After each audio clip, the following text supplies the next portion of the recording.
Hey, this is Kenneth, and you are listening to Who Asked Us? Deep thoughts, lighthearted conversations. Join us as we discuss our way through the Bible with a growing, rotating panel of guests, none of which claim to be experts on any of this. We hope you get just as much out of these conversations as we did having them. Thanks for listening. Check. What's this? I wish there was a better place to put this. They don't design Subarus with podcasting in mind, I guess.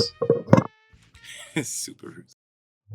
It's a good car. Yeah, I'm in my wife's Subaru Crosstrek. Subaru is a tank, man. Respect the Subarus. All-wheel drive. Sure. Hey, we got two Subarus. Oh no, actually, well, not anymore. Now we got our minivan. We traded in our Crosstrek, and we got a Toyota Sienna. No, I'm gonna get as soon as I move out of here. I'm gonna get the nice, the new Hummer EV. Have you guys seen here those we go things? with this Hummer. Yeah, I was at your house when we talked about Monsters. I love this thing. Yeah. So I'm gonna get it. I'm gonna get it. I just gotta get out of here first. I don't want to buy an electric car and then have to drive it thousands of miles, right? So once we move out of here. I'm sorry. Imagine being Kenneth and being like, yeah, I'm just gonna buy one of those. Not even an option for me. Not an option. That's why when the bill comes in on our podcast domain for like $16 a month, I look at it and I go, ha! I ain't paying that. Oh my god. Like, I don't care. What's it called? But no, I just want to say I'm so pumped about this chapter. Everyone's always like, oh, Noah's Ark and the boat and all the 40 days of rain. Oh, so interesting. And also, there's giants, whatever, but now they're gone. And I'm like, what? And then they're like, oh, whatever this means, and everything's falling apart. And here's why God flooded the world. And I'm like, what is happening? What does all this mean? I'm like so excited. I'm like vibrating. I'm like, yo, this is crazy. It's gonna be pretty tough. So where are we starting? How do you guys want to do this? I'm like, I don't care about the chit chat beforehand. I'm like, let's go. Nobody? Everyone's too scared? You're all too scared? I'm a little scared. I feel like this is one of those things that when you get to it, it's like, all right to talk about like in passing, but it's like, all right, I wouldn't want to preach a sermon on it, or I wouldn't want to I would want to do a deep dive on it. But it's one of those things that it could be a little intimidating because no one has an exact right answer. At least I don't think so. So it could be a little intimidating to take on. Yeah, I think doesn't mean we shouldn't, though. Especially when I looked into it a bit, I remember seeing it's like, Catholic-wise, it's like, well, there's no official teaching on, especially like the Nephilim, what exactly they are. There's different theories, which I think is interesting. But yeah, this is definitely one of those things where you kind of have to plug in and see what you feel. Well, and that's why I'm so excited because, like, if you think about it, right? So what I've learned so far in the first 4 chapters, as we hit the 5th one, it's like no word in the Bible is really kind of a worthless word or a throwaway word. Like they really all are important. And so a chapter like this, or these, I should say, right? Like I'm looking at these and I'm like, we can't just glaze over these, and everybody does, right? Everyone's like, just kind of goes, I don't know what any of this means. And I'm like, okay, more of a reason to frickin' find out. What does any of this stuff mean? So I'm really excited. Like I even did the math. Like I guess we'll start. I mean, obviously we could jump around, but I even did the math, and the way it's written in here, like Adam lived all the way until Noah was born. He died before the flood, but he lived all the way up until Noah was born. So how many, that's like 1, 2, 3, how many generations was that Adam was around for, right? Because if you do the whole, it's this many years until he had his son, and that guy was this many years when he had this son.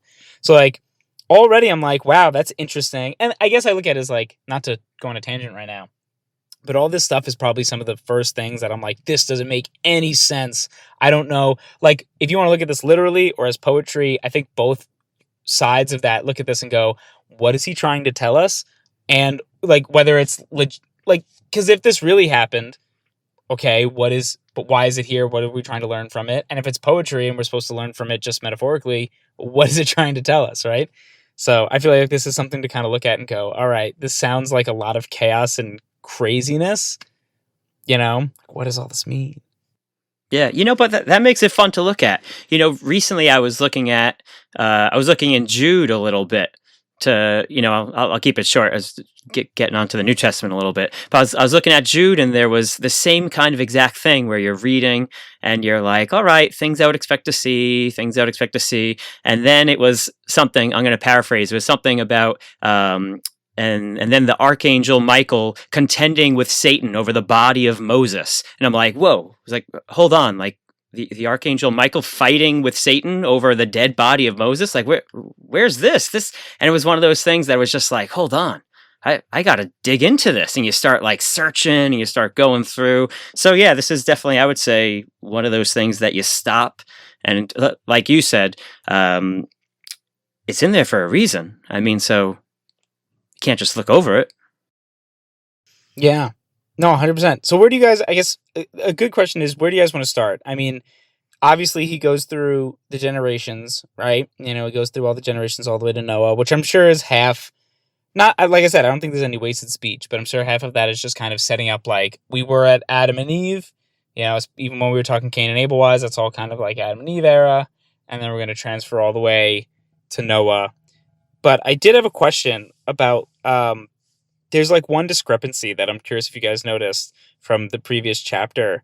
So it says, where was it? It says Enoch fathered Methuselah, but I thought previously, maybe I don't remember which one, but remember the guy last chapter who was like Lamech, right? Lamech was supposed to be. Who is I he? appreciate your My little chef? Jewish flair there. Yeah. Jewish. People tend to notice that about me, my Jewish flair. That's exactly what they call it. But yeah, so it was okay. Mehujael fathered Methusael. Okay, yeah. Cain knew his wife, and she conceived and bore Enoch. So is that just a different Enoch? Because when he built the city, named the city after his son Enoch. To Enoch was born Irad, and Irad fathered Mehujael, and Mehujael fathered Methusael, and Methusael fathered Lamech. Like, it's like all these names that I guess repeated. Are they just the same? I just noticed, I was like, oh, this is different. But I guess that came from Yeah. Cain. There are a billion different Freds in the world, right? And, or maybe thousands, but it doesn't matter. What matters is that's why they always say son of this, son of that. Yeah, I didn't that's notice where that. you really get your family line in. I was gonna say it is weird with the ages, but I think so part of me is always like, I don't know if these numbers mean anything, if they're just like random. But even like the way they count it down, they did pretty. I think they did pretty. Like the Methuselah was the longest person who ever lived, right? But his last year was actually the same time that the flood started, right? So like down to the last year, like he lived 187. Then he was the father of Lamech, right?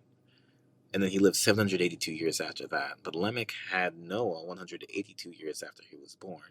So basically, when Methuselah only had 600 years left is when Noah was born. Noah became the father of 3 children when Noah was 500 years old, right? Which means Methuselah had only 100 years left in his life, so he was 800 and he was 862 or 800. How old? 869, right? Then, when Noah was 600 years old, is when the flood happened, which is literally the last year of Methuselah's life. Well, that's actually pretty interesting too, because if you look, everybody is having a son around 150, like 50 to 150 or 200 years old, and Noah is hugely different at 500.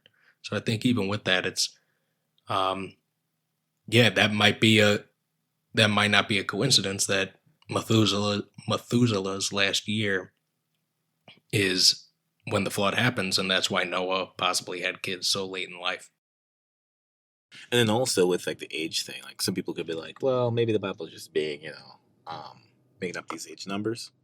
Maybe it's just making up these age numbers. But then in chapter 6, verse 3, God himself says, my spirit shall not abide in man forever, for he is flesh, his days shall be 120 years. Like, basically, he puts now like a cap on the age limit, right? Well, and that I feel like, I don't want to say justify, like everyone's like, oh, people don't live that long. And that's why I look at that and I go, yeah, they don't anymore. It says that, you know?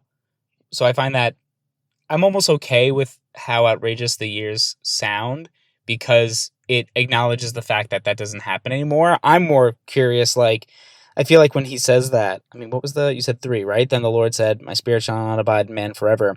I'm more curious, like, so what did he mean by his spirit abiding in man? And does that mean it doesn't abide in man anymore currently? So what was that quality?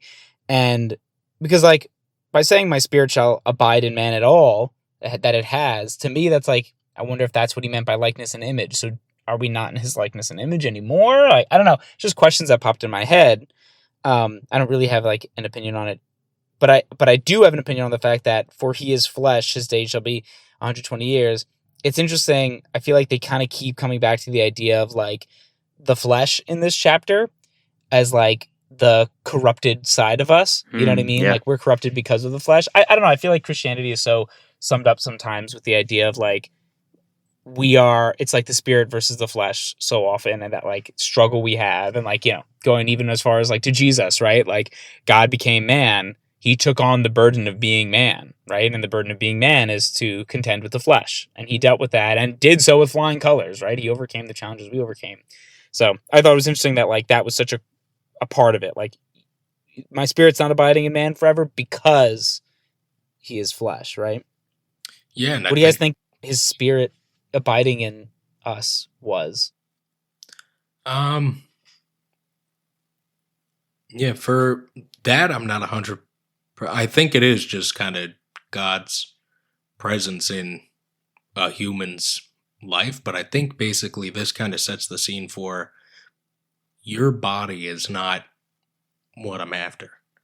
Like I'm after your soul, because your body, you're born corrupt, you're born mortal, and the flesh is going to be something that naturally takes you away from me.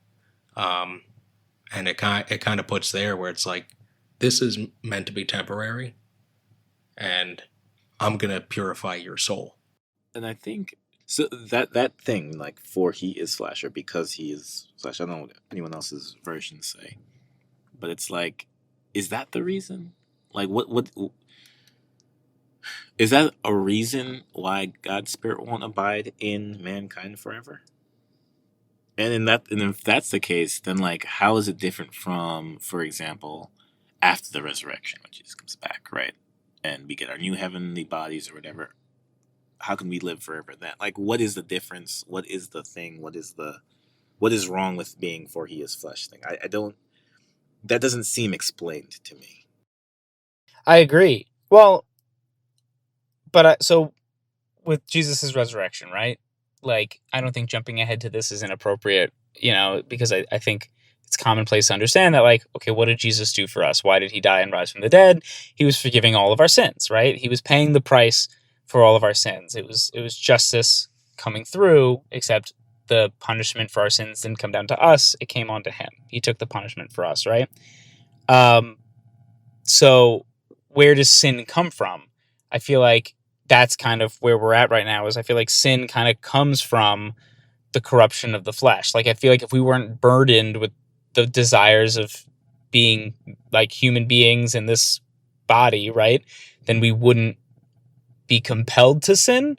And so I think right now, because we aren't forgiven for our sins where we are in chapter 6, right, I feel like it means like, okay, because you are flesh, I'm going to like punish you in this way. You know, it's like, it's almost like, okay, because you ate from the tree in the Garden of Eden, now you're going to be cast out of the Garden of Eden. And because you are flesh, and almost like that's saying, because you are inherently going to sin, like that's like a definite thing for you. It's like, that's why I'm going to shorten your lifespan. So maybe you don't have the capacity to keep doing this, or like, I'm going to shorten the timeline in which you will be judged, or I don't know why that's specifically the punishment, so to speak. Well, I don't even know if it's as much a punishment because if you think about it, it might have been because, and even this is jumping forward a little bit, but there's a little bit, it seems like God regretting what he did, and that's one reason why the Yeah. floods came. So with that, it's kind of like, okay, this wasn't my plan when I made you of flesh, because Adam and Eve were supposed to stay in Eden. They weren't supposed to eat that apple. So when they did that, it's like, okay, you separated yourself from me the way that you are. And now with that, how long am I willing to keep you separate from me? And I think what it's saying is because even today, we have the choice to deny God here on earth while we're people. But what Jesus's resurrection did is give us that ability that if we choose him, if we choose to be with him and be in a relationship with him at the end of our lives, we can finally be fully with him again in heaven.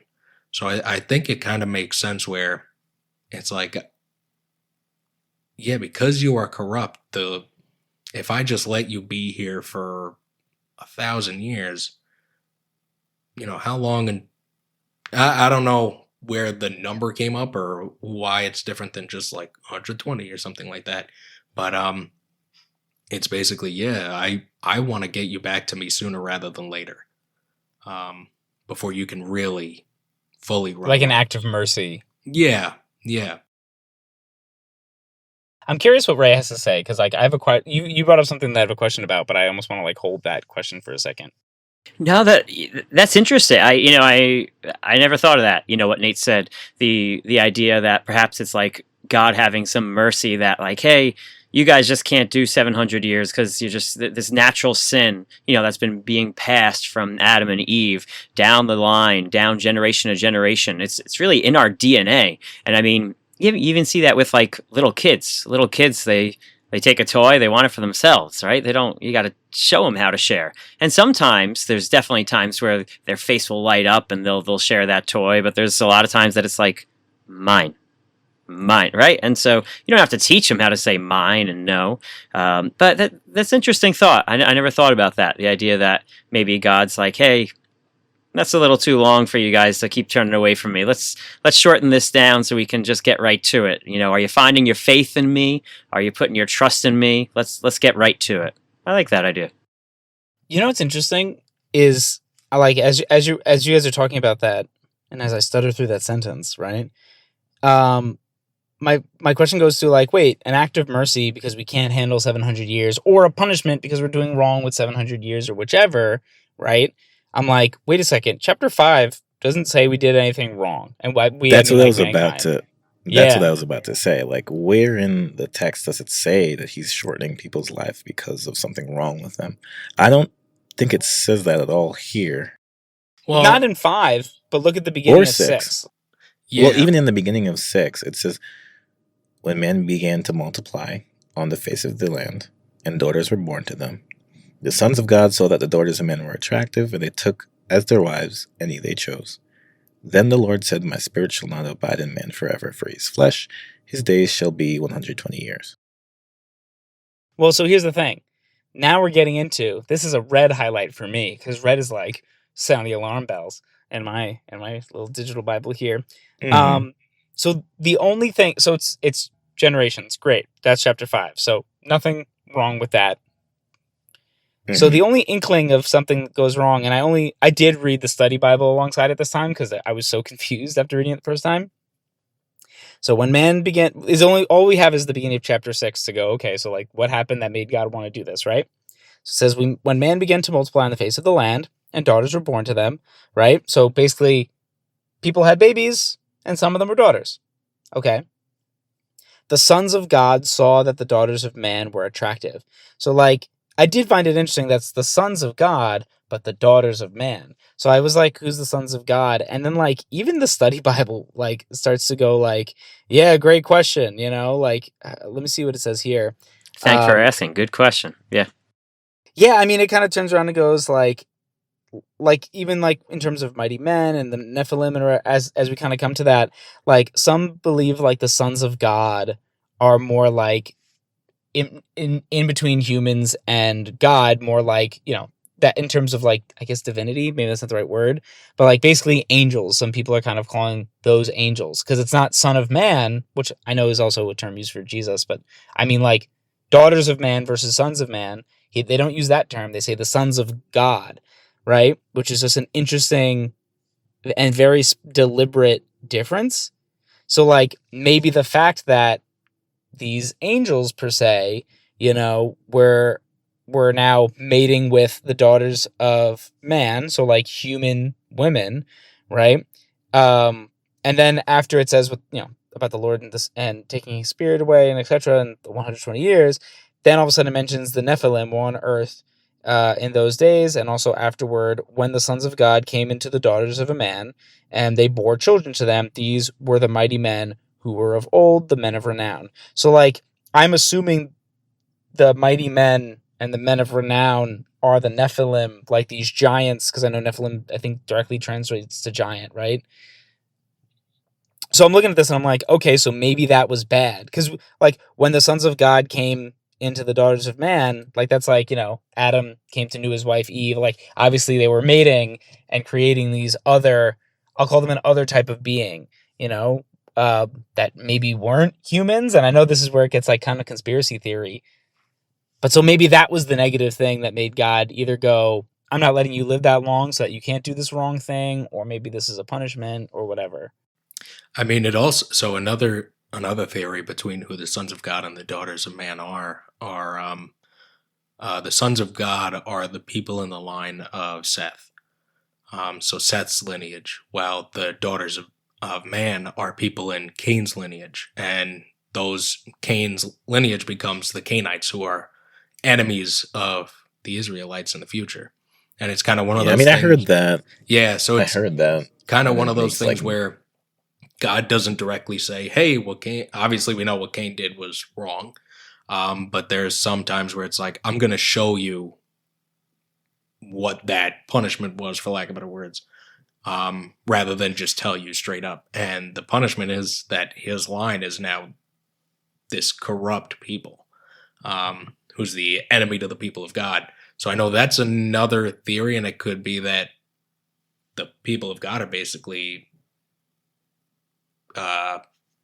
they're mating with the people from the enemy, that's the Cainite line, and that makes sense. It also does sound a little harsh, I guess, because you think about it, it's just because of who their great grandfather. That's what I was going to ask. But are they really the enemy like that? Are they referred to as the enemy? I mean, I don't even think. I mean, I have no reason to believe that is what this is saying at all, right? Like, it uses a term. It starts off by saying when man began to multiply on the face of the earth, which it can only be from one. Like how does that? We all know how that happens. And then it says the sons of God saw that the daughters of man were attracted. Like, we're clearly talking about a different class of thing. Yeah. Like, a son of Elohim is not just a regular guy who just happens to be, like, at no point, I mean, neither Seth was not a son of God, right? Like, that, none of that makes sense. So I don't know where that theory comes from. I think that theory comes from trying to reconcile something that people don't understand. I think so, it's not coming from the text, right? And I think the text is kind of just saying something very plainly, that there's another class of being called the sons of God who saw the daughters of man were attractive, right? Like, you have humans, they're procreating. And you have these sons of God, these things, which see these, oh, well, these creatures are procreating, and look, they're attractive. Some of the women are attractive. Sure, I'll choose some of them to be my wife. That's exactly what it says. Now, what that means in reality is one thing, but we can't take that. I just don't see where we can take that and say, well, that means that this type of human was, like, I just don't see that. I can't take that out of the text, is what I'm saying. I agree. Right?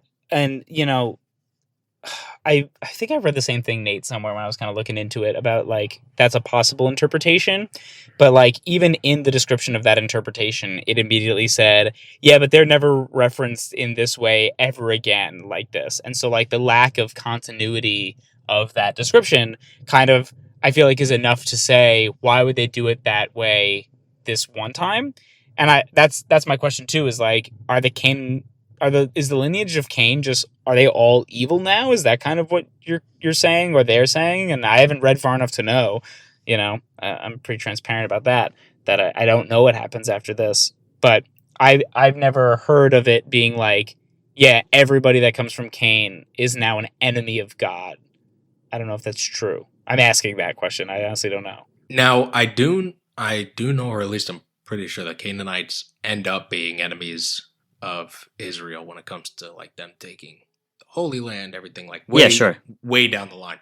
And I do also think there are other parallels where there are times, especially now in the early world, and a bit after this, like after Noah, where families kind of split apart. One person will do something wrong, and their line again kind of becomes a tribe that ends up being more of an enemy of Israel. Yeah, but an enemy of Israel, does that mean an enemy of God particularly? Like, does it mean God now like hates them and goes like, oh, you guys can't mate anymore, even though I never said that? And so if we're taking it as a punishment, right? So that's why I'm like hesitant to kind of agree with the idea of that it's the Canaanites. And I kind of look at it as like, I don't know, it seems like something more intense. The son of man, right? We all know it's not the Canaanites, right? The Canaanites come from the line of Noah, according to the Bible, because what's going to happen, spoiler alert, is there's going to be a great flood that destroys basically like everyone except for Noah and his family. Oh, yeah. So that means that everyone comes from Noah. They're not coming from Cain anymore. Did Cain name the land after him, maybe? Was that a thing? Do I recall that properly? No. I don't think so. Because I'm curious if, like, maybe it's just the people who settled in the land of Cain when he was exiled, so to speak, right? Maybe they just called themselves the Canaanites, similar to, like, I know the city of Enoch was named after the son Enoch of I think, Cain, or in his lineage, right? So I'm curious if it's maybe more like that rather than, because you're right, Ken, the idea that, like, no one's in his lineage anymore. Everybody's lineage ends except for the one that goes through Noah, because everyone else dies. That's a good point. I didn't even think about that. Well, so now that we know, Ray, I look at you as like somebody who, like, I don't know. I feel like you're like a very intensely biblical man, and I want to know, like, who do you think the sons of God are, and like, what's the role? What's the point of the Nephilim? I've heard some people on podcasts say like the Nephilim were like not only giants, but like giants that like wreaked havoc, and I don't see that here. So I'm like curious, like, what even is their role? Like, it just says they were Nephilim, you know what I mean? And they were mighty men and men of renown. Like, what does any of this mean? You perceive me as a intense biblical man, aka like I have my fingers in 2 or 3 different spots right now in the Bible of things that I was pondering that I can't wait to share. So I do feel that the Bible is describing angels here when it talks about the sons of God.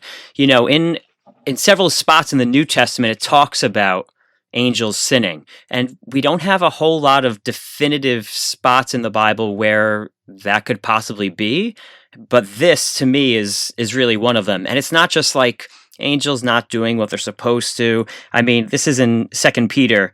It says, "For if God did not spare angels when they sinned, but cast them into hell and committed them to chains of gloomy darkness to be kept until judgment." So he's like, that's just not like, hey, they messed up a little bit. And then I mentioned before that I just was doing some studying in Jude. And so in Jude, the half-brother of Jesus, it says, "And the angels who did not stay within their own position of authority, but left their proper dwelling." So, that we got these spots in the Bible that these people are talking about the angels doing stuff they're not supposed to. Some really bad things, not just like, hey, you're not following the rules. Something that is catastrophic. To me, that's what I see in Genesis 6. I didn't know angels could do... I don't know why. I guess I kind of thought as angels... Not just to interject. I don't want to interrupt. I want you to keep on cooking there, Ray. But I never thought of angels as something, I guess I should say, that can do wrong. I guess I kind of thought of them more as like autonomous like beings that are kind of just like... Almost like if we had like AI robots, you know what I mean? Kind of like, not like servants per se, but like, just kind of like supporting us as like their God for an AI. Like, angels would kind of be doing that for God. I'm going to ignore the half brother of Jesus thing because I didn't know that was a guy, but we'll get to that some other time. Didn't know that guy existed. He's there. Something else I want to mention because I brought up 2 Peter, so I just want to go one more. I was in 2 Peter 2:4. For if God did not spare angels when they sinned, but cast them into hell and committed them to change of gloomy darkness to be kept until the judgment. And the next thing he says, if he did not spare the ancient world, but preserved Noah, a herald of righteousness with 7 others, and then he talks about the flood a little bit. And so I think it's really interesting, like super interesting, that Peter refers to an ancient world. Because a lot of us, we think about Jesus and we're like, oh, ancient. But here's Jesus's time and they're talking ancient. And, for them to use that label, like, why do we say ancient Greece and ancient Rome? I think because it was so drastically different that it's like in our mind almost not the same world. Like things were different back then. Yeah, Ancient. I wanna piggyback off that really quick because I think people forget that like there is an ancient world, right? Like even the pyramids, a lot of the Egyptians didn't know how the pyramids were built because they were built long before what we called ancient Egypt. Isn't right? that crazy? I love It's that. like that, like for them, that was the ancient civilization, right? And then also, I mean, and that's why. So that's why it ends in verse 4, where it says, "These were," past tense, "the mighty men who were of old, right? The men of renown." Now, remember, this is written in what we call the ancient world. And he's writing to his contemporaries. This is like thousands of years ago. This is written like, 3,000, 4,000? I don't know how old. This was written by Moses, right? So he was saying this is the men of old, the men of renown. So, like, if it was old for them, it's like really old for us. But it's also, this is going back to their myths and their legends, right? So when they're saying, oh, this is the men of old, like, they're talking about people who were like basically half gods, right? Children of demigods and things like that. I mean, you're talking about, at that point, you're talking about like, they know in their stories, especially coming from Egypt, you had like all the gods like Osiris and Ra and all those other things that had demigod humans, right? You can see that in ancient Greece, they have those same sort of stories as well, right? And ancient Babylon and ancient Mesopotamia and all those things. For them, there's this whole story of like an ancient world where these things did happen, right? So, yeah, that's their ancient world. So I just want to piggyback on that, Ray, because I think that was a good point to kind of keep in mind. Like, we're 2 levels removed of ancientness. So that's why it seems so foreign to me, because it definitely was foreign to them, I believe, as well. Can I piggyback off your piggyback? Because, like, I just, like, think it's interesting, almost like a some type of justification, right? Where, like, and, like, for example, I know everybody, it's, like, very common. Like I said, I listen to a lot of podcasts, and, like, a lot of them kind of talk about the idea of, like, every culture has a flood myth, and, like, so that at least justifies, whether you're believing in these cultures' flood myths, whether it be, whatever religion or culture, whatever, it kind of like leads you to go, well, there must have been a flood then. If everybody across the world kind of agrees that there was one, maybe their stories are a little bit different because, tales and legends and etc. kind of justifies that. But now you're almost making me realize, like, okay, so these Nephilim, right? These men of renown, these like, demigods, right? Like their presence is almost legitimized to me now, right? Because they are these, let's say, like, gods with little g's, right? They're not the creator God.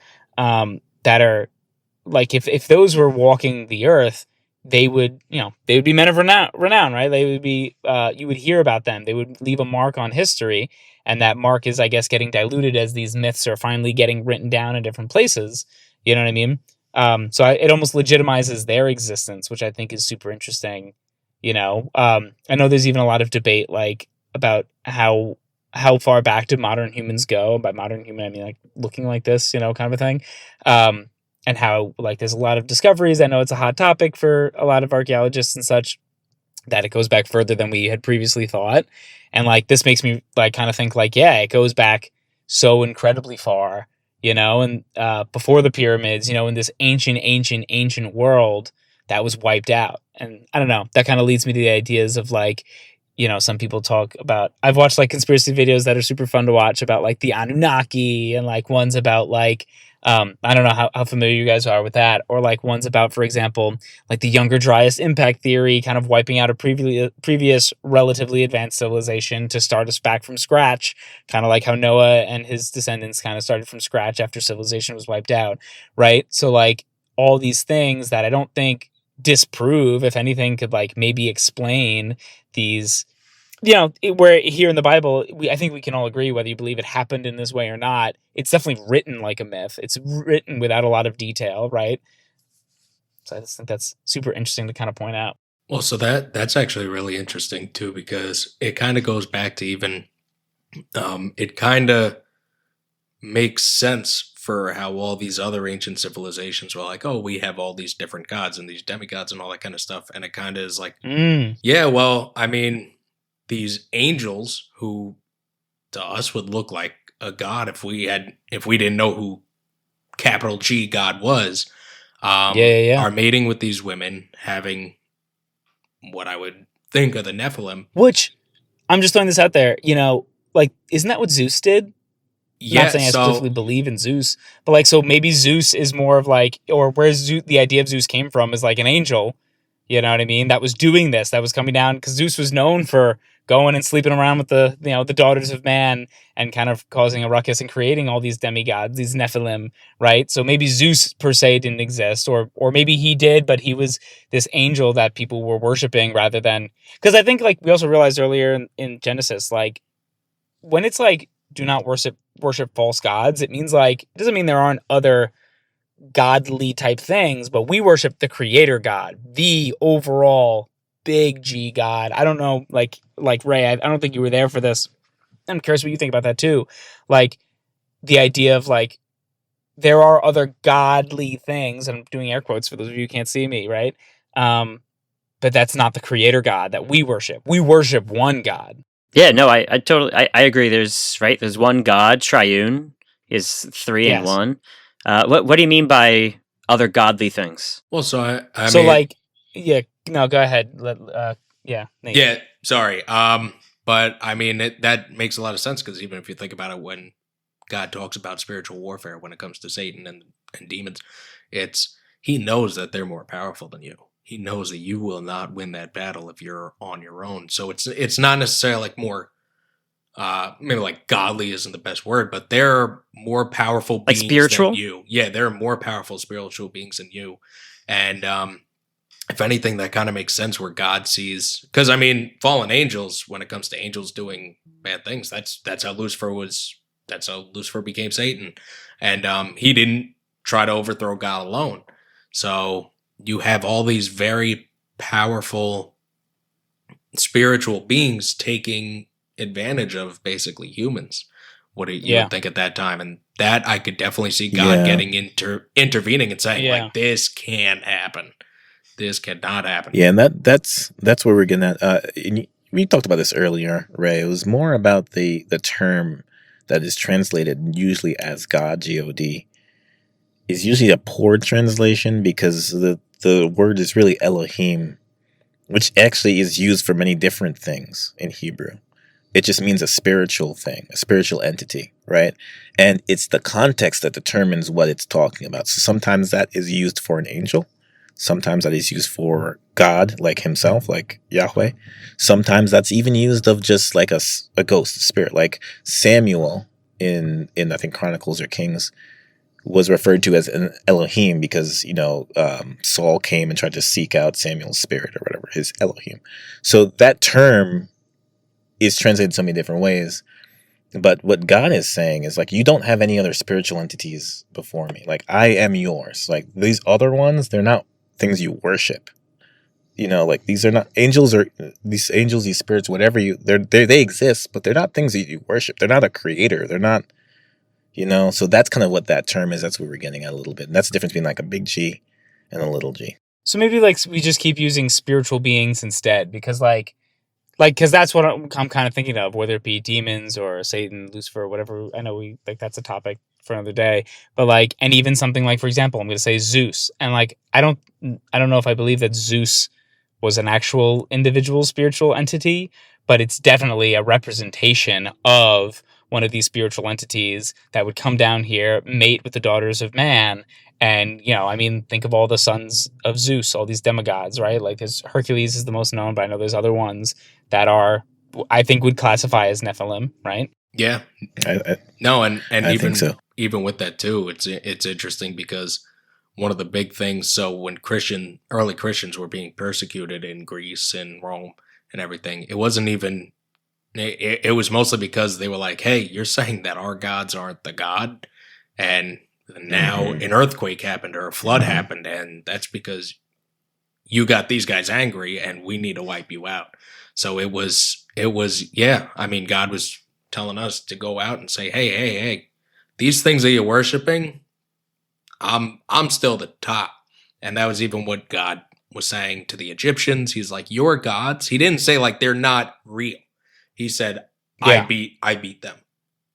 I'm above them. Which, like, I don't know. And I guess, like, I'm sorry to keep coming back at you, Ray, but I feel like in my head, no, well, like, I don't know, like, maybe I'm misclassifying you a little bit, but I feel like in my head, you're somebody who would be like, my gut reaction, knowing you so well, is that you'd be like, no, those entities don't exist. So I'm just curious, kind of like, and by entities, I mean like Ra, right? Or Zeus or whatever, like these Egyptian lowercase g gods, right? These Egyptian spiritual entities, these Greek spiritual entities. Whereas like now we're kind of reasoning like, okay, maybe they did exist or existed, right? But that does not disprove the idea of like, but we worship one God. Yeah. It's almost like, yeah, I don't know. So I'm just curious what your thoughts are. Yeah, there's definitely evil that can do some magical looking things. I mean, when we look at the plagues, for a good number of the plagues, the Pharaoh's magicians, I don't recall if magicians is the exact term that they use. I think it is. We're able to replicate the things that God was doing directly through Moses. And so, you know, it's like God can do this, and then it's like, oh, but some evil-based magicians can also, you know, so there's definitely some like dark spiritual things that have a lot of power, you know, but I think it's just important that we know the end game, that, you know, that they're all beat, they're all crushed. Yeah, I think that's always something good to keep in mind. There's something else you said, Ray, earlier, and you mentioned New Testament things like Jude and James, I think James, which referenced things about other angels sinning or other spiritual beings sinning. And I want to bring up to that point, like, okay, well, what are they referencing? Where are they getting that from? And typically it's assumed, because part of this is also referenced in other parts of the New Testament, is something called the Book of Enoch. And I really want to bring that up. The apocryphal books. Yeah. But the thing about is Enoch is, I don't think Enoch's just apocryphal. I think Enoch is pseudographical. What's that word? Right? I think that's what it means. Apocryphal and pseudographical. So apocryphal is more hidden, right? That's what it means. It's like a hidden book. Okay. Pseudographical, I think that's just one that's like fake, right? So there are multiple pseudographical books of Enoch, right? Ones that are like blatantly not a book of Enoch. But there's one that was made 300 years before Christ that the book of Jude and James and other things reference. And yes, right? So there's multiple ones, and that's particularly called the Book of the Watchers. And that one, and I'm going to just read an excerpt from it, right? And just think in terms of, when I'm reading this, things in terms of Genesis 6, chapter 1 and 2. Genesis 6, verse 1 and 2. So I'm going to read this. This is just from the excerpt from the Book of the Watchers, right? When the sons of man had multiplied, in those days, beautiful and comely daughters were born to them. And the watchers, the sons of heaven, saw them and desired them. And they said to one another, come, let us choose for ourselves wives from the daughters of men, and let us beget children for ourselves. And Shemhaza, their chief, said to them, I fear that you will not want to do this deed, and I alone shall be guilty of a great sin. And they all answered him and said, let us swear an oath. and let us bind one another with a curse, that none of us shall turn back from this counsel until we fulfill it and do it this deed. And they all swore together and bound one another with a curse. And they were all of them 200, who descended in the days of Jared unto the peak of Mount Hermon, and they called the mountain Hermon because they swore and bound one another with a curse on it. And then it goes on to name these angels that sinned with them, the chiefs of them: Shemahaza, Ardaquaf, Remashel, Kokabel, Armuhel, Ramel, Daniel, Zequel, Barakel, just a bunch of their names of different angels. The ones that kind of went down. And then later on, and I'm skipping all these names because these and all the others with them took for themselves wives from among those that they chose, and they began to go into them and to defile themselves through them, and to teach them sorcery and charms, and to reveal to them the cutting of roots and plants. And they conceived from them and bore to them great giants, and the giants begot Nephilim. And to the Nephilim were born, and it goes on like a bunch of more names. And they were devouring the labor of all the sons of man, and the men were not able to supply them. And the giants began to kill men and devour them, and they began to sin against all of the creatures of the world. Then the earth brought forth accusation against these lawless ones. So basically, and again, this is a book that was written 300 years before Christ, so Jesus and all his disciples and all that world who can actually read and was part of that thing would have read that book and been informed in that sort of book. So when you read in Jude or in James things about angels who have sinned or angels who are about, these are the things that they would be referencing. Now, can I ask you a question? A couple questions. Wow. So when was Moses ish? How many years before Christ? I'm just curious.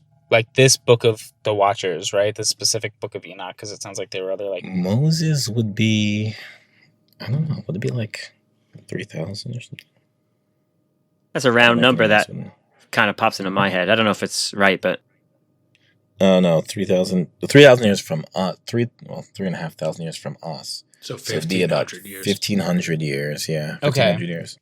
Because I guess because I'm just curious. The first thing that pops in my head is all that context makes a lot of this make more sense, right? So because it makes it go make me realize okay, maybe I'm numbering the days of, it still makes it interesting, but I guess it makes me realize why the Nephilim are so bad, right? It's all these bad aspects that okay, I could see why God would want to put a stop to it. In that context, I'm curious okay, why wouldn't this book then be kind of part of the canon, of the canon, yeah. Right? And so my next question is because I know you said there's some, even study Bible was kind of the book of Enoch, but it wasn't written by Enoch, which it sounds like that one wasn't either, right?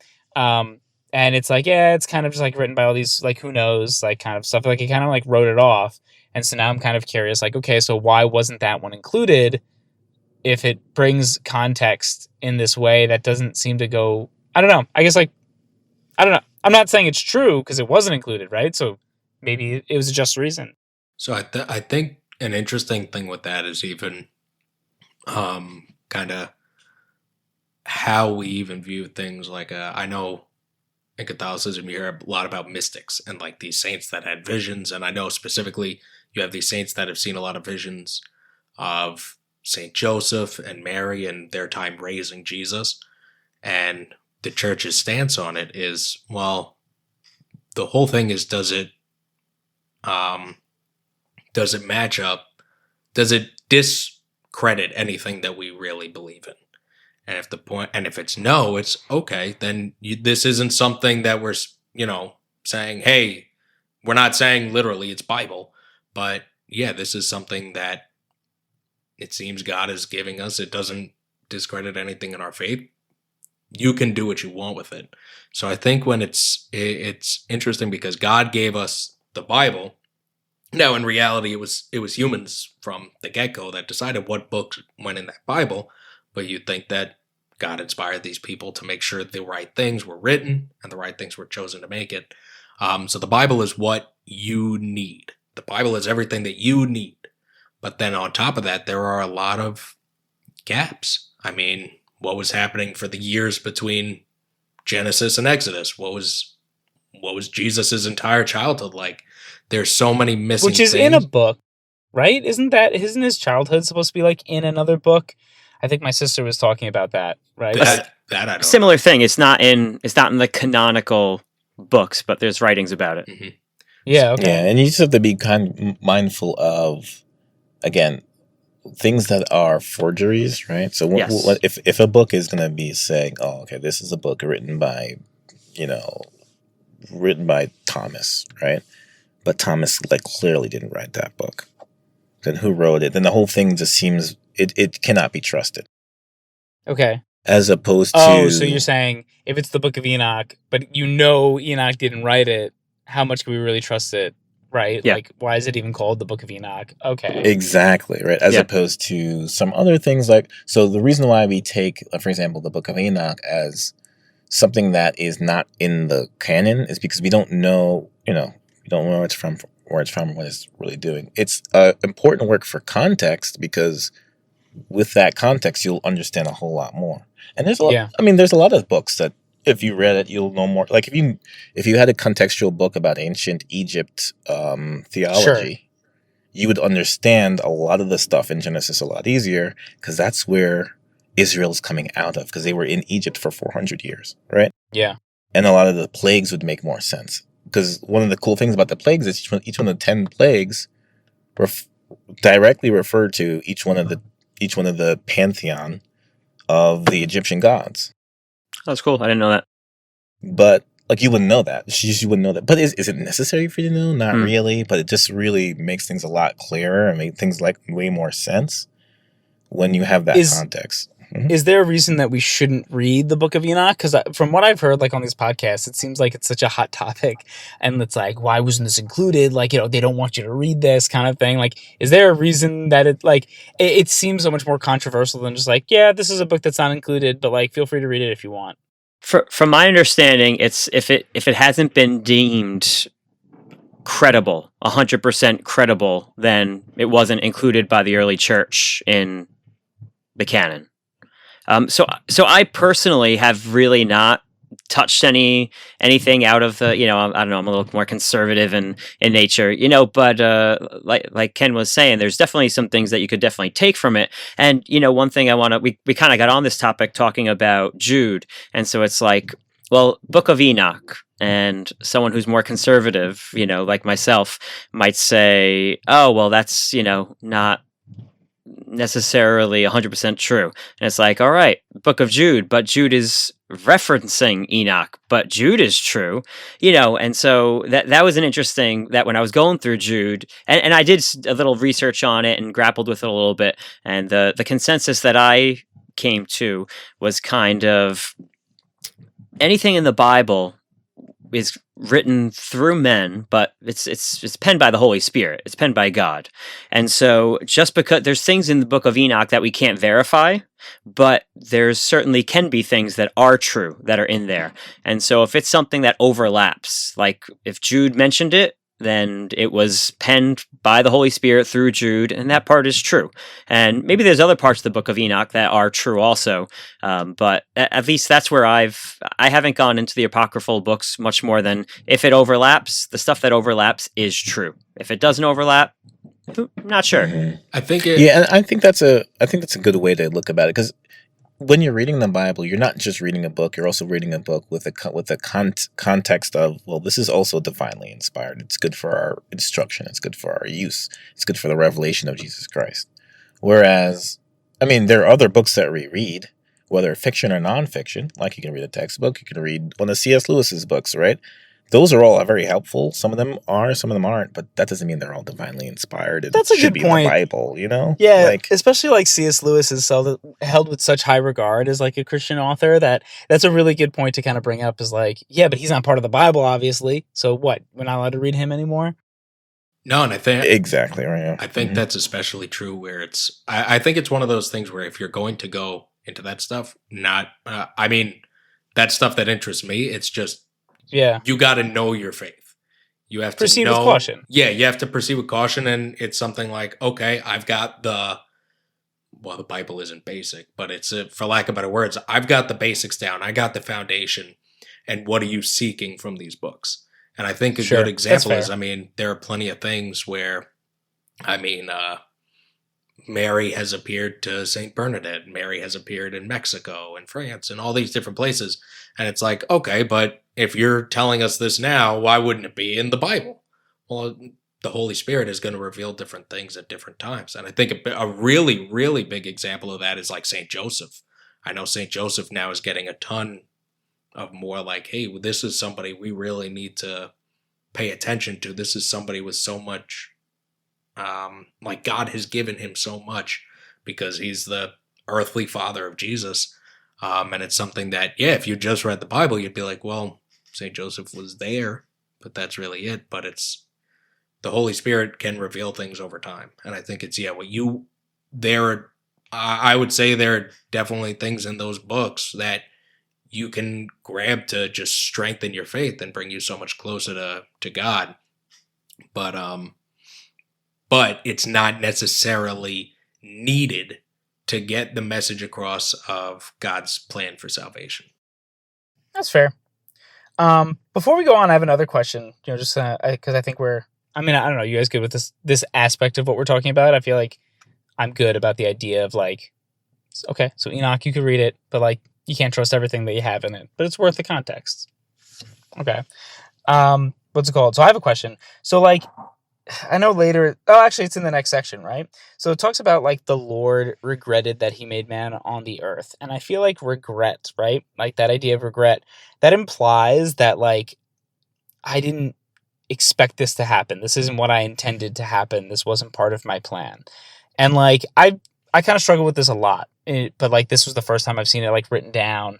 The idea of we have this all-knowing, all-powerful God that we worship, but it seems like very often things happen that weren't intended. Like, Nate, even before you mentioned like we weren't supposed to eat the apple and leave Eden. We were supposed to stay in Eden. And if that's what was supposed to happen, then why didn't that happen? Why were there things that happened that were unexpected? Because like I also kind of like struggle with the idea of this all-knowing God, but also not everything's predetermined, but also everything's going to follow God's plan. But you can still determine, whether you are saved or not, based on the parameters given to you, right? Like, so I guess like I'm kind of looking at this and going, he regretted something, but like, didn't he know this was going to happen? Yeah.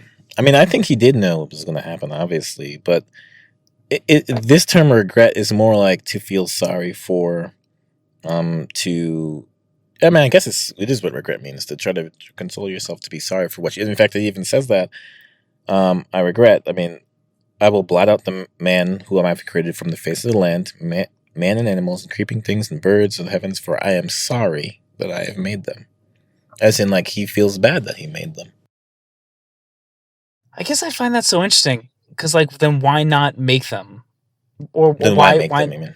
Yeah, why make them, or why not make them at least different? And like, it's interesting to go like, okay, man was bad in this way, and so I'm going to restart the worlds, basically. And that's kind of what he did here. He kind of gave a clean reset. And he's like, and maybe it'll be different this time. So it's interesting just kind of like to see, it's almost like he's acting in a way where he's trying to, don't get me wrong, still way more knowing than I could ever be. Like I don't want to like lower God, because I'm not trying to. I still worship God. I think he is the one creator God that, deserves my praise, and that deserves my gratitude and my reverence and etc. But like even when people talk about like, why did God make us, right? Like, why do it if you already know everything that's going to happen? Because then you already know everything. Why actually go through the trouble of doing it if you already know? So I guess like, I don't know. I don't think we're going to answer it, but it just kind of it just reminds me of like, if he knows everything that's going to happen, then why go through the routine of doing it? What's the point? I think one of the interesting things with that is, to me, it's one of the most like selfless forms of love that you can have. That God would make people that have the ability to downright deny him and make you. There are certain people that God will obviously make, that he knows in their life will say no to him, will deny him, but he loves them so much that he still put them on the earth.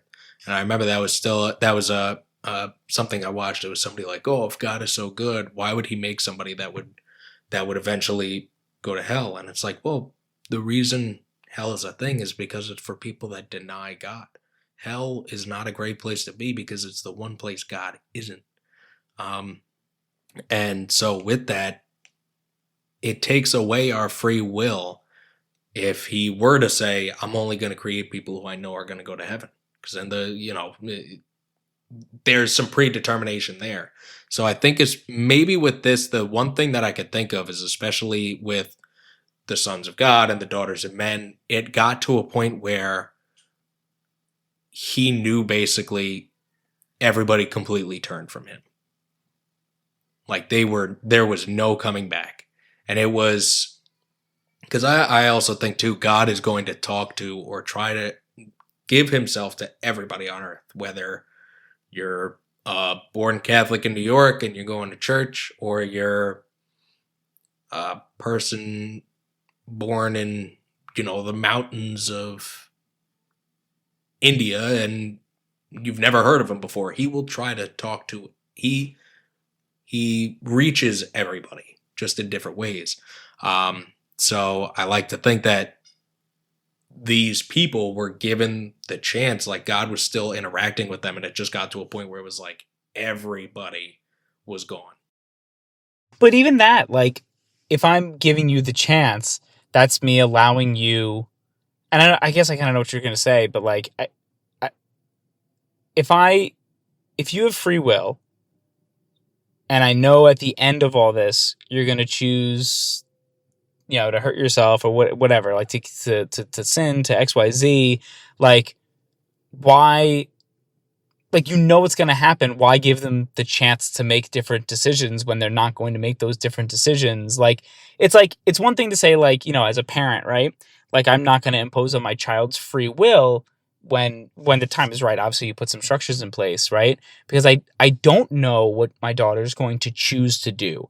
I have like inklings because I am wiser than she is, at the right now, and like I see her patterns and I can kind of assume and I can create structures that encourage her to do the right thing, right?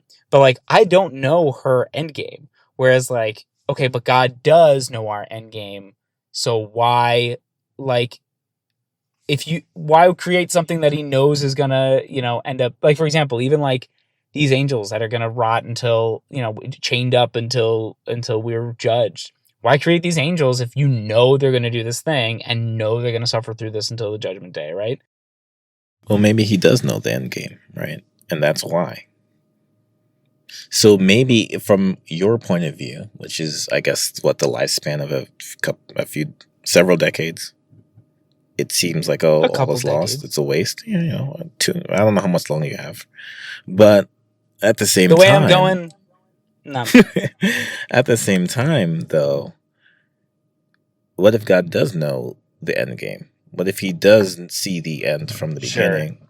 And he's just like, man, I really hate that, like I want to get to this point where I have all these humans who are, like, actually doing the right thing, who are making this great, beautiful world, and they all have free will, and they're freely doing all this good stuff. But to get there, I need to, like, endure this period where I have these people doing whatever they want to do, and it's just, like it says, the every intention of the thoughts of their heart is only evil continually. But so here's the thing, like, even there, right, Ken, like, I look at that, and I think to myself that, like, okay, I want to get to a point where these humans that are doing the right thing kind of, I guess we'll say, are saved, is kind of what you were getting at, right? But like that's at the cost of, or it sounds like it's at the cost of all these humans who are going to fall and suffer for eternity, ? And it was interesting. I was talking to my wife about this kind of stuff, and she was like, so do you believe in hell? And I was like, I don't know anymore. Like as a Catholic, I think I do. 1000% do. And also, not only do I believe in it, I think it is a necessary thing. Well, hold on. Can I ask you a question do you believe in hell as an eternal suffering for those who have, let's say, earned it, right? Or do you, because I've heard some people talk about hell as like, hell is more of a purification process. Like, all right, you have to go through this to be able to get this now because you did XYZ in your life, right? So like, because that second one, I've only heard it recently, and I think that's more of like a Jewish look on it. I think of like it's like a purification process, and a hard one, and a brutal one, and a painful one, right?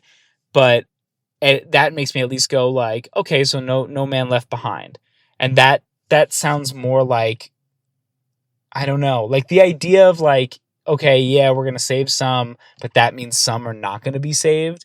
Sounds so harsh, and not even to a point I of like unnecessary I harsh, but it almost sounds like a I don't know. It just sounds too much. I have plenty of thought. That's a question to me. To the panel, but yeah, it was for right now. It's directed to you, Ken. Yeah, I mean, I have plenty of thoughts on that. One, I don't see how it would be harsh at all. To be completely honest, I don't see how it's harsh at all. I mean, I think that it is destructive, yeah, but at the same time, right? If it is fairly judged, so you'd have to assume one that the judgment isn't fair, and I don't even know how you can begin to assume that, right? That's the first I don't thing. assume that. No, that's not what I'm assuming. So I if guess the what I'm judgment assuming is fair, then it doesn't. Then everything else you said doesn't matter, right? No, but here's the thing. My question is, because it's not about is the judgment fair. Let's say I assume the judgment is fair, and that's why, let's say I would argue, then it can't be eternal suffering, because I couldn't see how that would be fair, right? So instead of questioning the judgment, I'm more questioning then what is the outcome. Well, And I also I'll could see throw in it. there, you've known me for a while. Where do you think I'm going? Maybe throw me a bone here. Maybe say something Well, nice. I could see it, because why would someone who doesn't want to be with God be with God? Because they're flawed, and they it's like if we're looking at each other as children of God, it's because they were a child that made Well, the wrong no, because decision. you know why they say it's problematic, because they want all the good things, they want all the pleasures. Who's they? People who would go to hell, they want all the things that God would give them, but they But don't I'm not want even God going Himself. I'm not going by them. I'm looking at it as like, let's Why? say let's say as like a parent, right? If we're a microcosm of this Hmm. relationship, right? Which I think we've kind of established, like, yeah, there's just punishments, but like I can't think of anything that I would punish my child with forever. And I know that like there are you hear stories, I mean it's in literature and plays or Yeah. whatever, of like why Oh, a I parent see. I would see. like I see. I see. exile their child forever from them. But like in my position now, I mean my little baby's only 1 year old, but like I couldn't imagine being like, I love you so much, and so you have to be punished in this way, and I will never see you again, and you are But you're now thinking about it away in from me. terms of punishment, not in terms of judgment, not in terms of where you belong. Does that make sense? Right? So hell isn't made as a punishment for people, it was made as a punishment for Satan and his angels, right? That's what the Bible says. But the separation, the judgment of where you belong is what it is. And I think you can view judgments as punishments, but it's really like, hey, there's a place where God is, and then there's a place where God is not. Where do you belong? And I think that's also an interesting thing because I've run through that parallel with a lot with parenting. And it's like, well, at some point, you're going to make sure your kid does the right thing or as much as you can. But I think God, when it comes to being the perfect father, he gives us that complete free will. And at the end of the day, it's something where even at a point as a human parent, if your kid decided one day they're 18, they're going to get in their car and drive away and never come back, you can't make them come back. And I think that's again where it is, where it's the idea of hell is not actively God picking you up and going, you go here. It's God saying, do you want to come to me or not? And I like to think that we Yeah, all get that point where it's like, you choose me. And then when it comes to purification, like it's not just like, oh, remember that time you did something bad or you messed up or something like that. sure. And this can even go to drastic measures, but that to a degree is what a purgatory is for. Where purgatory, I know a lot of people talk about it like it's a waiting room for heaven, but no, it's that purification. Like it is but that's the thing, though. rough. Yeah, and that's the thing. Like, that's why I kind of like am almost seeing them as like maybe they're one, because I get your analogy about like, okay, your kid could turn 18 and drive away, and I get why you're saying like we're turning away from God, right? But like when it comes to a point of like, okay, where am I putting you? Am I putting you in heaven? Am I putting you in hell?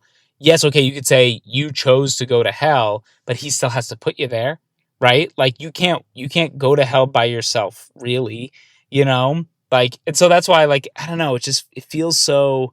What do you? Oh, I mean, I don't And know that's if what it that's is. even It's true. Just like I mean, I don't think that's true, right? You can't go to heaven by yourself. mm-hmm.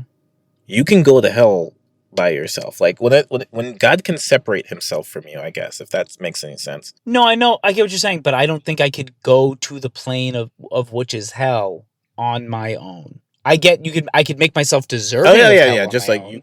you can give yourself life, right? I understand that. That makes perfect sense. But again, I don't, I personally don't see the problem. I wonder, Ray, what do you think? Because you're kind of silent there, and I see you thinking or writing or I don't know something. Yeah, no, you guys are just talking about a lot of interesting things. You know, the last thing that that Franklin just brought up. You mean that you can't physically? You're saying that God would physically have to take you. Like, So is that what you're talking yeah, about? I mean, so I feel like he would have to intervene to get me to that plane, right? Like I can't go on my own accord. I can't walk down the long Yeah. stairs, right? That's You yeah. know? The Bible doesn't really address it. I mean, there could be a whole bunch of things. It could be that that maybe like demons or Satan takes you Sure. down there or whatnot. It's not really mentioned in the Bible. I mean, That's that a could fair be point. that idea of lest you dash your foot against a stone. I mean, the angels will take What does you that up mean? on that.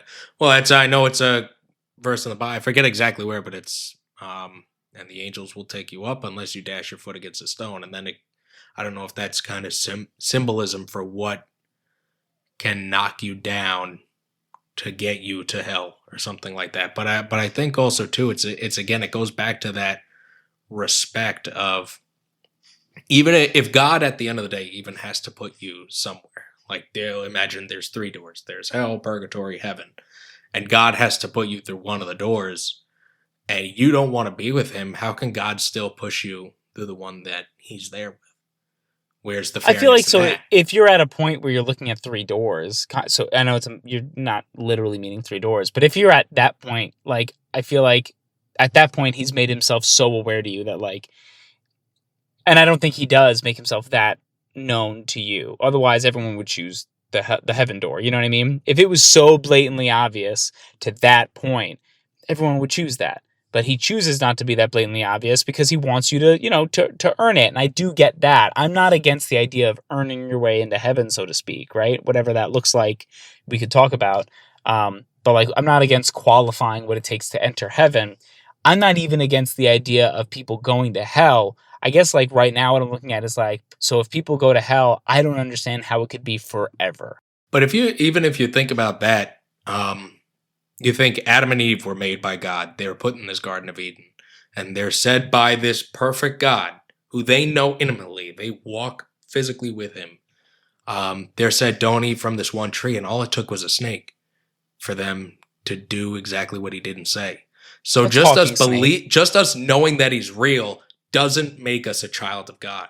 And there's still a choice. Even something interesting. So in the book of Exodus, a lot of the times it says, but God hardened Pharaoh's heart whenever Pharaoh denied Moses to let his people go. And at first I was like, well, that's pretty harsh that God is basically forcing Pharaoh into this corner of you're going to say no to me and be my enemy.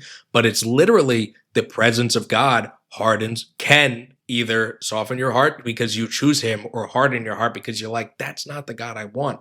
And if you think about it with Jesus, it was, I mean, the man was performing miracles. He brought a man back from the dead. They couldn't catch him slipping on anything, but he wasn't the God that they wanted. He wasn't overthrowing Rome and putting Israel back on top. So the reason they wanted him crucified was not because they didn't think he had the quality, like the power. It was because it This just isn't the wasn't what Messiah they we wanted. wanted.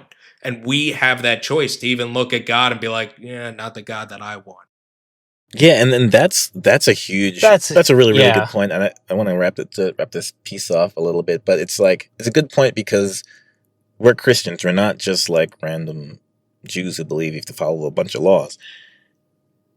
Everyone knows John 3:16. I love bringing this up because I feel like this is very, very important. But everyone knows John 3:16, which is, "For God so loved the world that he gave to us his only begotten Son, that whosoever believes in him will not perish but have everlasting life," right?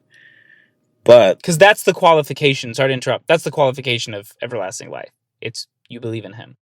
yeah, because God didn't send his Son into the world to condemn the world. He's not trying to judge people, but know that the world may be saved through him. Right, because whoever believes in him is not condemned, but whoever does not believe is condemned already. Yeah, like that. The judgment is like what you want, like in verse 19. And this is the judgment: the light came into the world, and people loved the darkness rather than the light. And that's it. This has to be a whole nother conversation. I'm not saying that's a side table list, but like that's a really good point. I'm glad you brought that up. I'm glad that Nate brought up what he brought up because I think like that characterized like that proves me wrong. The idea of like if God made himself that obvious to you, that does not mean you would choose him because he has, right? And that's really important.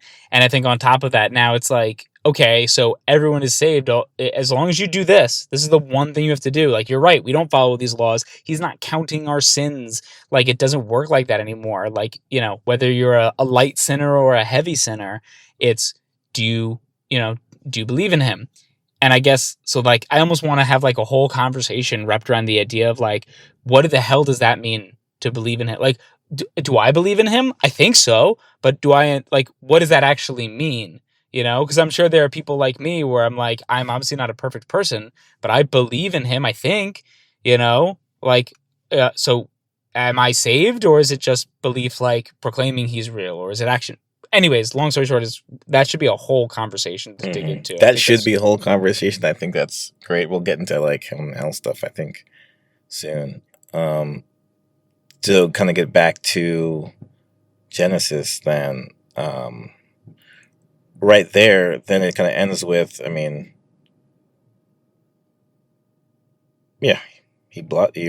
he decides to blot out man that he's created from the face of the land because he's sorry that he made them, but Noah found favor in the eyes of the Lord.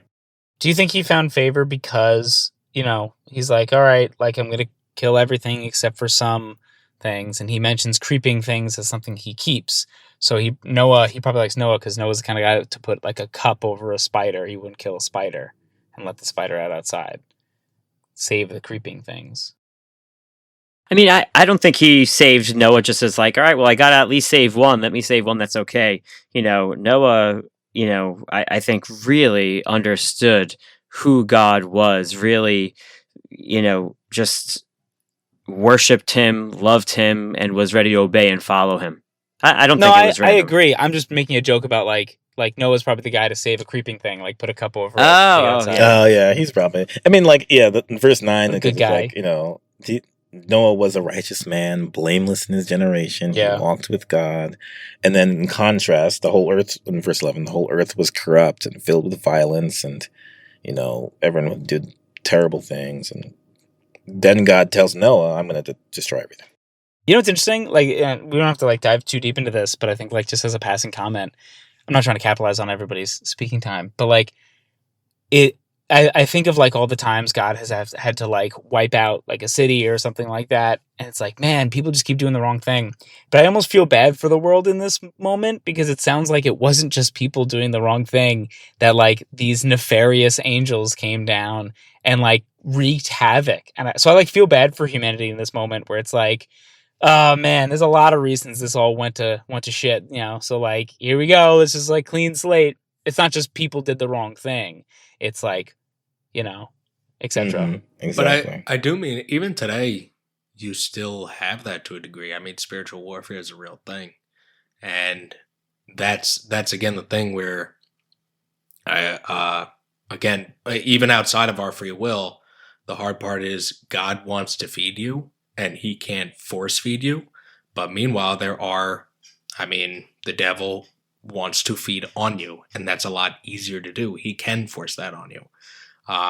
So that's again why God still gives that ability to choose him. I do think everybody who's ever lived had that ability to some degree, where God deemed it enough to say, am I going to stick with God or not? There were a lot, like with the Nephilim, everything, there was a lot to come in and screw things up. It's still that way today, and they still had to say no.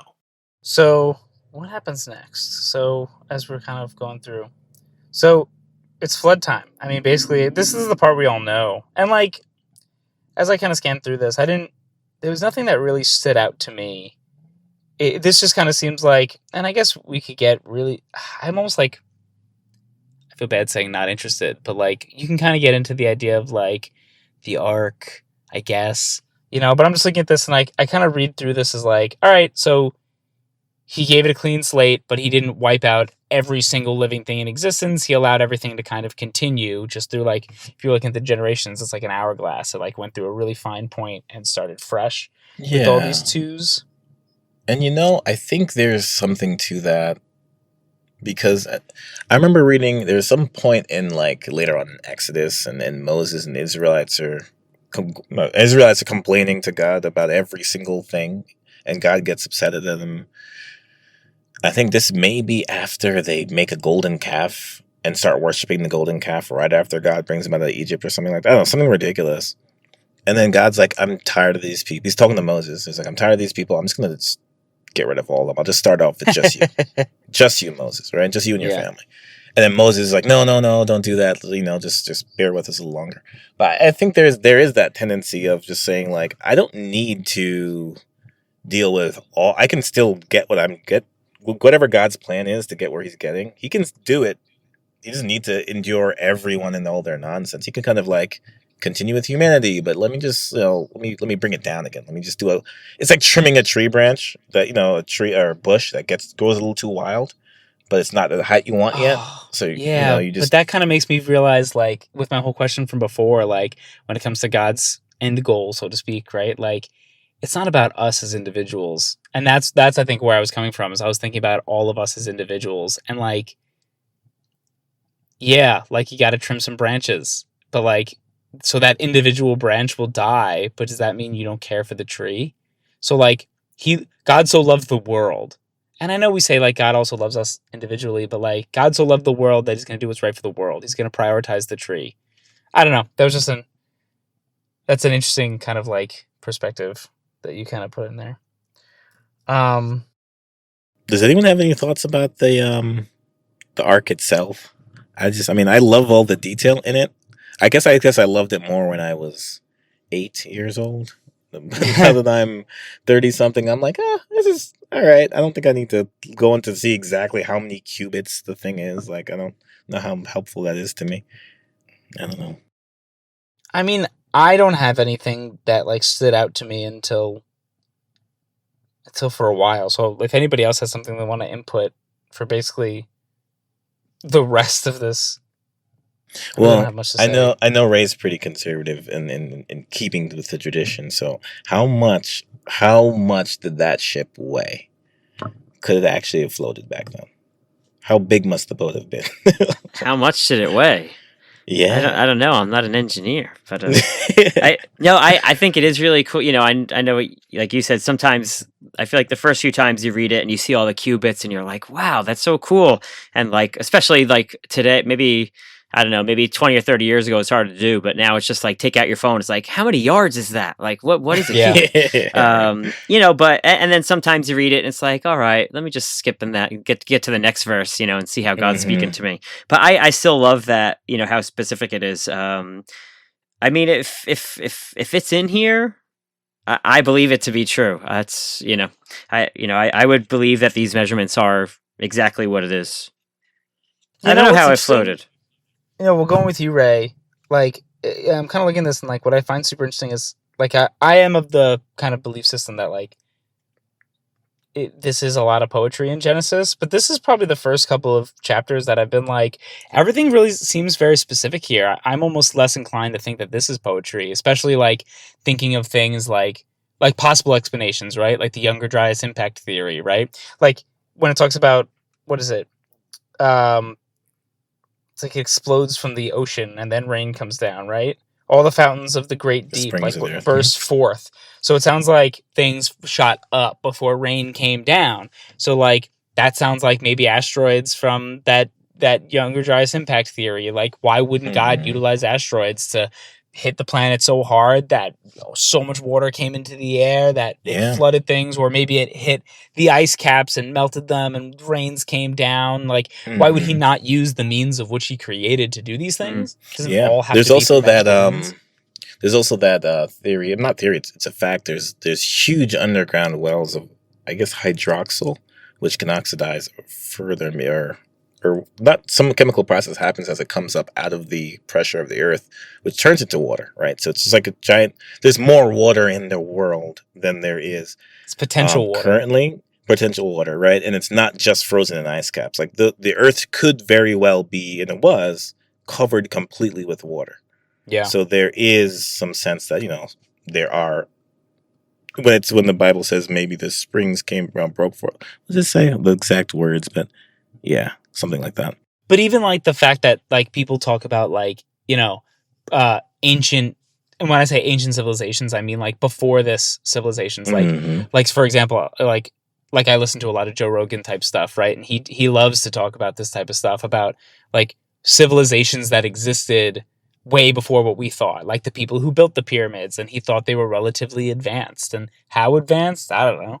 You know what I mean? And like, you have Plato talking about Atlantis and like all these things that like I think are worth bringing up.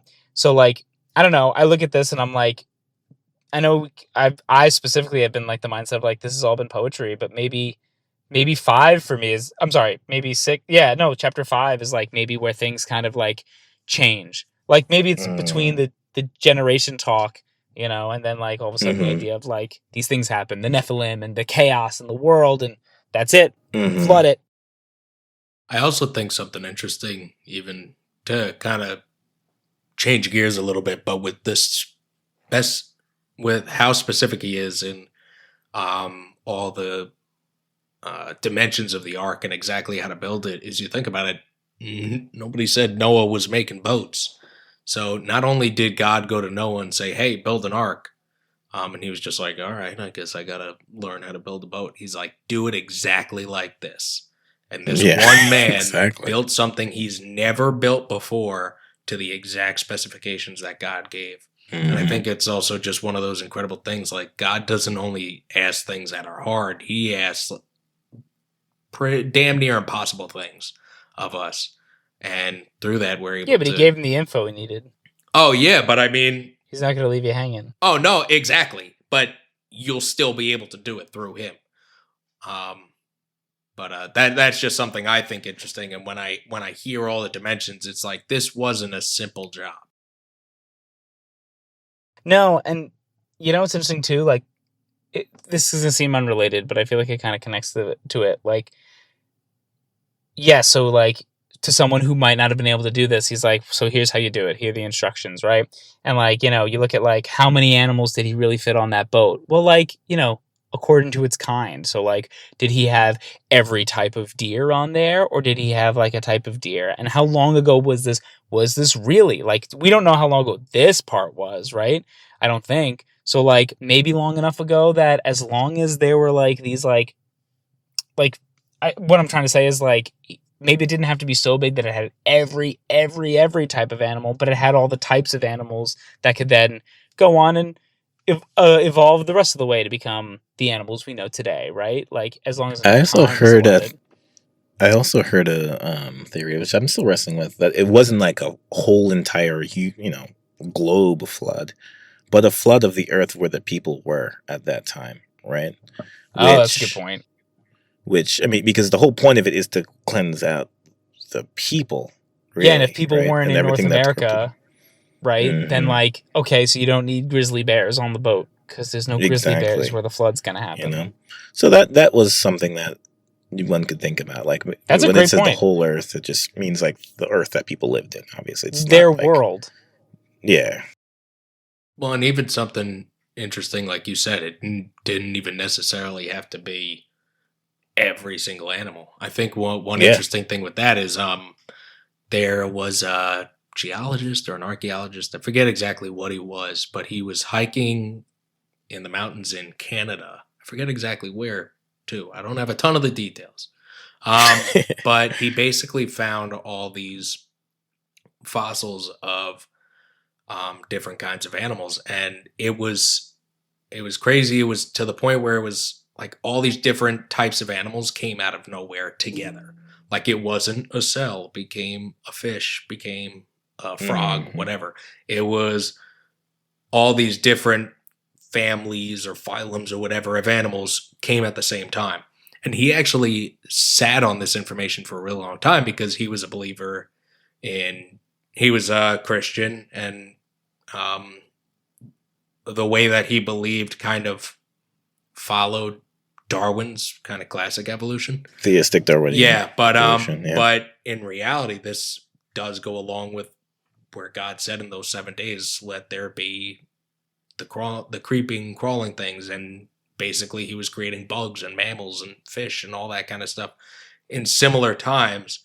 This kind of put into it like that happened. And if it's something like, hey, this is the box of animals that I made that now became everything we have today, it could be something like you said with the ark where in Noah's time, it was that box. He had to fit those kind of animals there to become what we have today.